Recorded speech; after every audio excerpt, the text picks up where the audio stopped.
দক্ষিণ এশিয়ার ফুটবলের উন্নতি চোখে পড়ার মতো পিছিয়ে নেই ভারত, বাংলাদেশও। বিশ্বের ফুটবলের মহাতারকা ক্রিস্টিয়ানো রোনালদো আসছেন ভারতের গোয়ায়।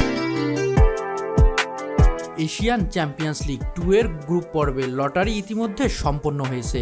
ভারতের ফুটবলের club FC Goa Asian champions league 2 এর মূল পর্বে উত্তীর্ণ হয় গ্রুপ ডিতে সৌদির অত্যন্ত নামিদামি ক্লাব আল নাসরের সঙ্গে একই গ্রুপে।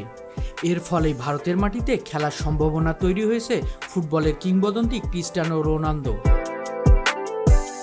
এফসি গোয়া সৌদি আরবে যাবেন আল নাসরের সঙ্গে খেলতে, ঠিক ওই নিয়মে আল নাসর আসবেন ভারতে এফসি গোয়ার সাথে খেলতে। ক্রিস্টিয়ানো রোনালদো ভারতে আসবেন কিনা তা এখনও নিশ্চিত করে জানা যায়নি, কারণ চুক্তি শর্ত অনুযায়ী অ্যাওয়ে ম্যাচে কোনো খেলোয়াড়কে বাধ্য করা সম্ভব না। রোনালদো না খেললেও আল নাসরের অন্যান্য ফুটবল তারকা সাদিও মানে, ফেলিক্স ও ইন্টিগো মার্টিনেজ ভারতে খেলতে আসতে পারেন। Shariful Islam, mid wicket.